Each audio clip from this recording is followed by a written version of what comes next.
Hello students, this is Akanksha Mishra. I hope you all are doing good.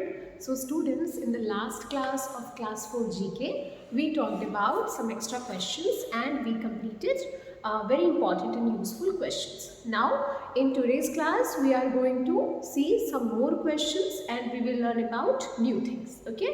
तो आज की class में भी हम कुछ questions करेंगे and with the help of these questions, जो questions हम करेंगे, उनके through उस topic के बारे में भी जानेंगे. Okay? So let's start this session. So we will start with the question number 1. Okay.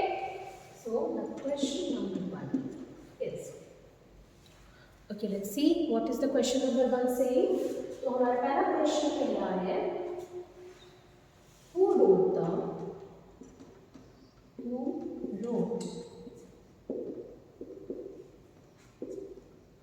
Panchatantra. Okay, Panchatantra की रचना है बेटा, ये किसने लिखी है? तो राइटर का नाम क्या है इस रचना के? इस जो पंचतंत्र हमारी जो रचना है उसके राइटर का नाम क्या है? This is what the question is asking. So the answer for this question will be, उनका नाम है, राइटर का नाम है बेटा विष्णु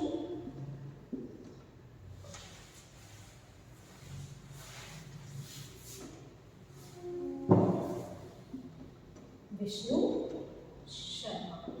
क्या नाम है राइटर का? विष्णु शर्मा. विष्णु शर्मा जी ने ये जो पंचतंत्र है उसकी रचना की है. Okay, now come to the question number 2. Let's see question number 2 क्या कह रहा है. The question number 2 is saying,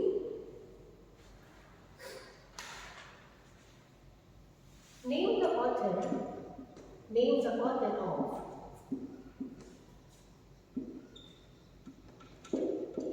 Name the author of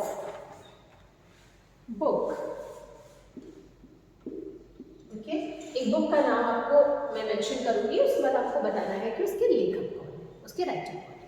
तो the book wings of fire, book का नाम है, so we will write it in the inverted comma, wings of fire.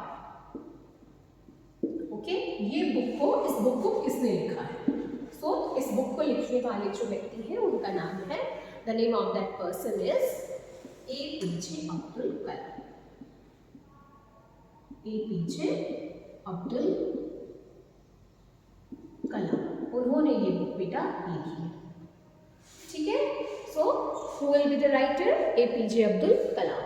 Now come to the next thing and let's see what it is asking.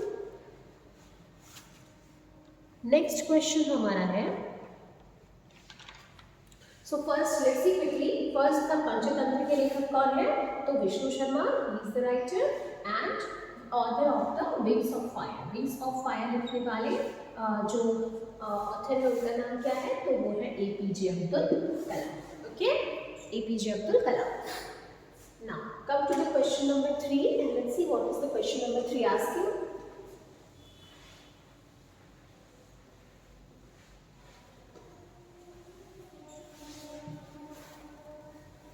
Question number 3 is saying,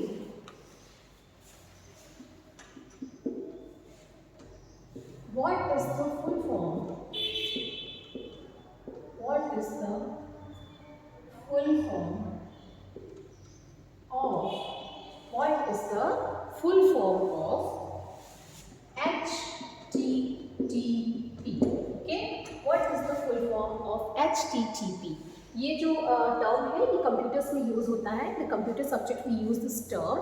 okay, and specially when you are using internet, उस time पे ये term mainly use होता है. इसका work function वहाँ पे होता है. Now the full form for the HTTP, you will write HTTP. So HTTP stands for hypertext.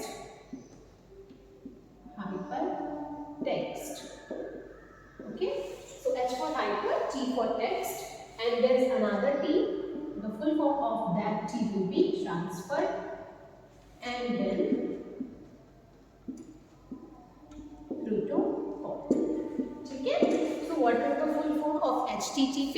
So the full form of HTTP is hypertext transfer protocol. Okay.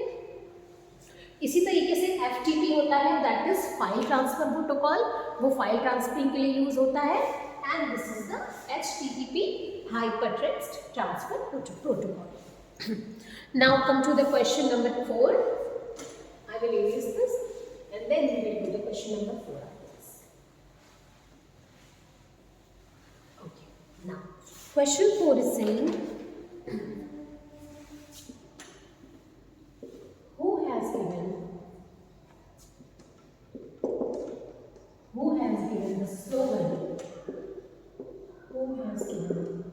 the slogan, do or die. Okay, तो कौन से व्यक्ति हैं जिन्होंने slogan दिया है do और die? Do और डाई का मतलब होता है करो, डू मीन्स करो एंड डाई मीन्स मरो, करो या मरो, और का मतलब यस। सो डू और डाई जो स्लोगन था वो जब हमारी कंट्री ब्रिटिश के अधीन थी, जब हम हमारे ऊपर ब्रिटिश रूल करते थे, तो जब हमारी पूरी कंट्री उनके जो भी तरीके थे रूल के और जो भी उनके पॉलिसीज़ थी उनसे तंग आ गई थी, सो वी वांटेड फ्रीडम, सबको फ्रीडम चाहिए थी। उस सिचुएशन में क्या था, उस सिचुएशन में एक पर्सन जिसे कि पूरी कंट्री फॉलो करती थी, उन्होंने ये स्लोगन दिया था डू और डाई।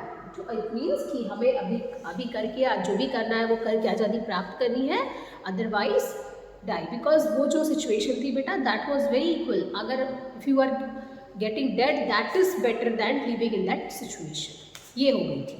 सो करके जो भी स्टेप्स लेने हैं वो लेकर के अपनी आज़ादी को प्राप्त करो, अदरवाइज डाई फॉर दैट, आज़ादी के लिए शहीद हो जाओ। This was the slogan. ये दिया था बेटा महात्मा गांधी। किसने दिया था ये स्लोगन दिया था Mahatma Gandhi. You will have to tell me what is the full name, पूरा नाम क्या है महात्मा गांधी जी का। ओके, तो किसने दिया था? महात्मा गांधी जी ने स्लोगन दिया था डू और die. Now come to question number 5 and let's see what it is asking. Question number 5 क्या कह रहा है? क्वेश्चन नंबर 5 इज आस्किंग कि in which city, okay, this question I think most of you know the answer of this question because in class we have talked about this in different subjects. हमने EVS में इसके बारे में बात की थी। So in which city Victoria Memorial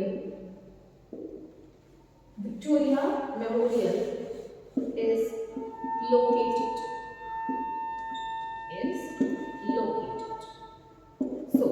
question कह रहा है कि कौन सी सिटी में विक्टोरिया मेमोरियल स्थित है? कौन सी सिटी में विक्टोरिया मेमोरियल स्थित है, तो हमें ये बताना है। अब विक्टोरिया मेमोरियल कहाँ पे है उसके पहले जानते हैं क्या है। विक्टोरिया मेमोरियल जो बेटा वो एक मॉन्यूमेंट है और इस मॉन्यूमेंट में बहुत ही ब्यूटीफुल गार्डन्स हैं, बहुत ही ब्यूटीफुल लॉन्स हैं एंड ये जो विक्टोरिया एलिजाबेथ जो क्वीन मोनार्क थी उनके लिए इसको बनाया गया था। ओके, ये उनके ऑनर में उनको समर्पित था, डेडिकेटेड है विक्टोरिया मेमोरियल। तो ये हमारे इंडिया में है, that is the thing. Okay, ये हमारे इंडिया में है, बट इंडिया के कौन सी सिटी में या कौन सी स्टेट में है we have to find out. So वो है कोलकाता। कहाँ पे है बेटा? So that is Kolkata. Kolkata कहाँ पे है? वेस्ट बंगाल। सो ये कोलकाता में है क्या? Victoria memorial. Okay, now so first question इस वोट इस टाइम पे था डू और डाई। किसने दिया स्लोगन? तो महात्मा गांधी जी ने दिया था डू और डाई स्लोगन को।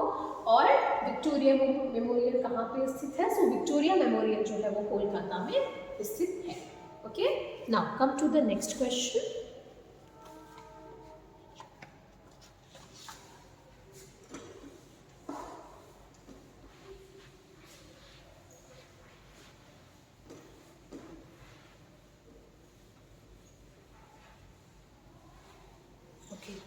Now, next question is how many question है next हमारा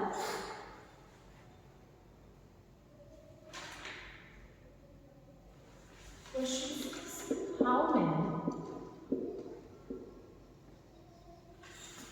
how many layers are there? How many layers are there in Earth's atmosphere.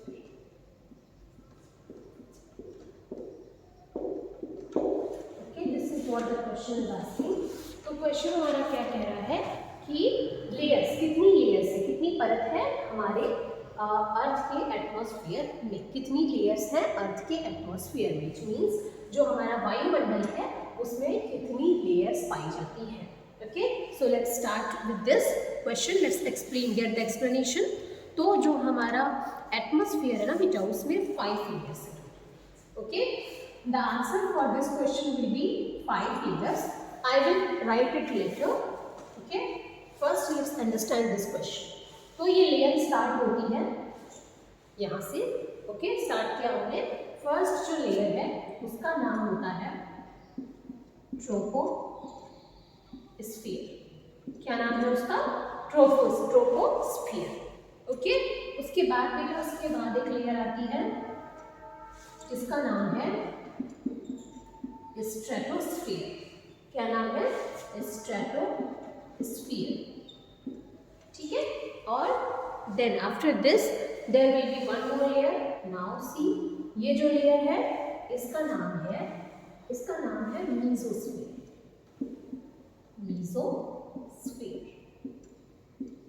Now इसके बाद की जो लेयर है उसे हम कहते हैं, इसके बाद की लेयर का नाम है थर्मोस्फीयर. ठीक है, इसके बाद की लेयर का क्या नाम है? थर्मोस्फीयर.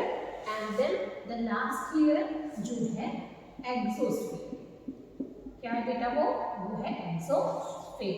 तो ये टोटल 5 लेयर्स है. अब जो आपका ओजोन लेयर है, हमने क्लासेस में बात की है ओजोन लेयर के बारे में, वो आपको स्ट्रेटोस्फीयर में मिलेगा. कहाँ पे मिलेगा? स्ट्रेटोस्फीयर में मिलेगा. Okay, one day we will talk about this in whole. For now I can give you the knowledge about these things कि ये आपके 5 layers हैं. If you want to write down the name, you can write down it. Okay, but for now we just need to write 5 layers. That's it. Let's start. First कौन सी layer है? Troposphere. Okay.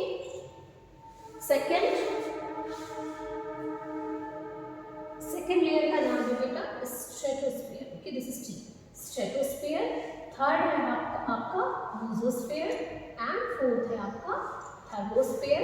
And the last है आपका exosphere. ये सबसे ऊपर की हो गई लेयर जो कि स्पेस में आती है. ठीक है, these are the total 5 layers. So troposphere, stratosphere, ये हमेशा इसी सीक्वेंस में रहेगी. ये लेयर्स जो है ना वो हमेशा इसी सीक्वेंस में रहेगी. So troposphere, strato, meso, thermo and then exo. Okay, ये है टोटल हमारी लेयर्स. और सो आंसर कितने लेयर्स हो गए? 1 2 3 4 5. सो आंसर क्या होगा इसका? The answer will be 5 layers.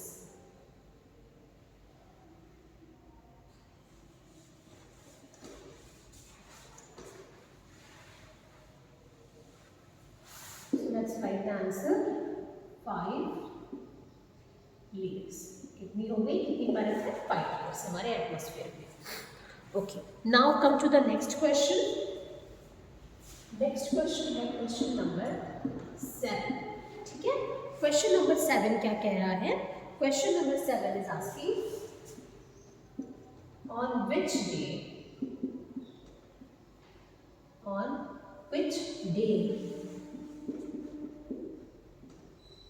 Hindi दिवस. ओके, हिंदी दिवस is celebrated. Now let's go for the answer. See, देखिए ये पूछ रहा है कि हिंदी दिवस किस दिन हम सेलिब्रेट करते हैं. तो अभी recently we go according to the our date.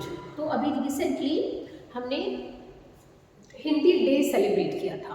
क्या था वो जनवरी में ही एक डेट थी. That's why I am telling you कि वो था. देखिए, एक होता है 10 जनवरी को, 10th ऑफ जनवरी. ये कौन सा डे होता है?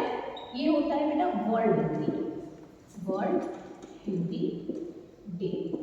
ओके, इस दिन हम क्या सेलिब्रेट करते हैं? इस दिन हम अंतर्राष्ट्रीय हिंदी दिवस को सेलिब्रेट करते हैं. और डे कौन सी होती है? 10th of January. तो ये रिसेंटली अभी ये डे गया है. That's why I am telling you कि हिंदी दिवस, ये particular this is not the Hindi दिवस, ये हिंदी दिवस नहीं है। ओके, हिंदी दिवस के लिए कौन सा दिन है, देखिए 14 सितंबर।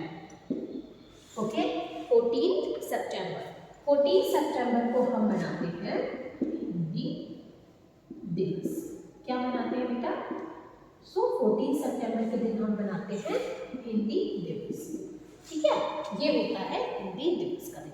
तो फर्स्ट है, अगर कोई आपसे पूछता है वर्ल्ड हिंदी डे कब पड़ता है, when we celebrated on the world level, international हम कब लेवल पे कब सेलिब्रेट करते हैं, तो वो दिन है 10 जनवरी, 10th जनवरी। ओके, और वर्ल्ड हिंदी डे उस दिन सेलिब्रेट करते हैं। लेकिन व्हेन समवन आस्क यू, अगर आपसे कोई पूछता है कि हिंदी दिवस किस दिन सेलिब्रेट करते हैं और विच डे, सो वो डे होगा आपका 14 सितंबर। और उस दिन हम क्या सेलिब्रेट करते हैं, उस दिन भी सेलिब्रेट द हिंदी दिवस। So for the information, if you want to write it down, आप दोनों लिख सकते हो, but the answer for this question, इस पर्टिकुलर क्वेश्चन का जो आंसर होगा वो मैं बताऊंगी। Okay, so the answer for this question will be 14 September. Okay, so 14 सितंबर को हम मनाते हैं कौन सा दिन, 14 सितंबर के दिन हम मनाते हैं हिंदी दिवस। Okay, is it done? Did you get it? So first question क्या था, हमने इस टाइम पढ़ा है कि how many layers are there in Earth's atmosphere, तो कितनी layers हैं, टोटल है 5 layers। सो उन 5 लेयर्स के नाम क्या थे, उन 5 लेयर्स के नाम थे बेटा troposphere, stratosphere and then mesosphere, then thermosphere and exosphere. Okay, these are the 5 layers. ये 5 लेयर्स किसके थे, ये 5 लेयर्स हमारे 5 लेयर्स के नाम थे। तो ये था फर्स्ट क्वेश्चन यहाँ पे। एंड देन हमने कौन सा किया, देन हमने किया when we celebrate the Hindi दिवस। हिंदी दिवस किस दिन सेलिब्रेट करते हैं, तो वो हम सेलिब्रेट करते हैं 14 सितंबर। Okay, so in this way we have completed these 2 questions. Now let's go and do number 1।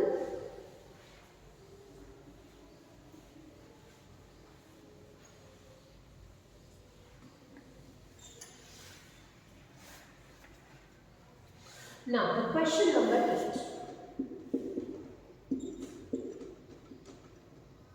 What is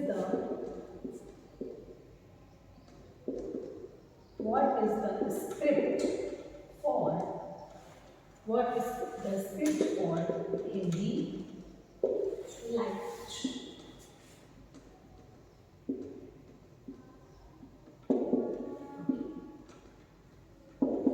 देखिए, हर एक लैंग्वेज की अपनी स्क्रिप्ट होती है। So it is asking, script को हिंदी में कहते हैं लिपि।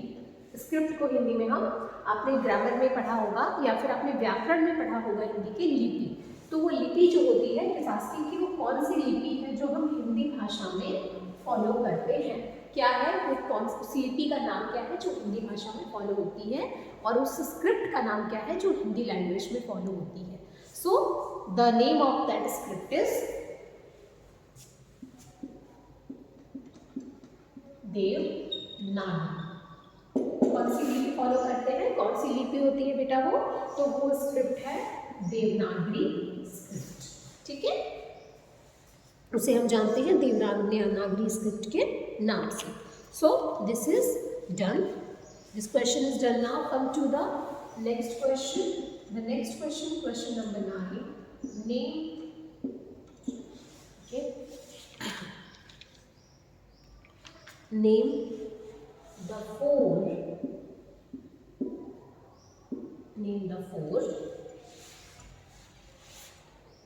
metropolitan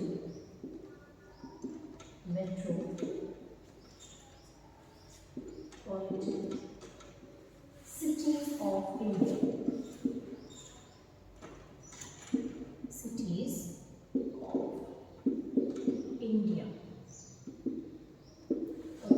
मेट्रोपॉलिटन सिटीज हैं उनका नाम लिखना है, 4 सिटीज के। सो 4 सिटीज जो मेट्रोपॉलिटन सिटीज हैं उनके हमें नाम देने हैं, which are the big cities of our country. So first है हमारा दिल्ली। ओके, फर्स्ट है दिल्ली एंड सेकंड है मुंबई। सेकंड क्या है, मुंबई। मुंबई। मुंबई को हम क्या कहते हैं, मुंबई को हमारी फाइनेंशियल कैपिटल्स के नाम से भी, कंट्री के फाइनेंशियल कैपिटल के नाम से भी जानते हैं। नेक्स्ट है आपका Chennai, okay, and last is Kolkata, last is Kolkata. This do your homework here कि आपको बताना होगा कि हर एक सिटी कौन से डायरेक्शन में है। हमने मैप पढ़ा था, आपको बताना होगा कौन सी सिटी नॉर्थ में है, कौन सी साउथ में है, कौन सी ईस्ट में है, एंड कौन सी वेस्ट में है। So this will be your homework. So first question यहाँ पे क्या है कि हिंदी स्क्रिप्ट, हिंदी लैंग्वेज की स्क्रिप्ट क्या है, सो दैट इज देवनागरी। एंड उसके बाद क्या है क्वेश्चन कि 4 मेट्रोपॉलिटन सिटीज के नाम बताइए, तो Delhi, Mumbai, Chennai and Kolkata. These are the 4 metropolitan cities. So we have completed these questions. So for now we are done. I will meet you in the next class. Thank you.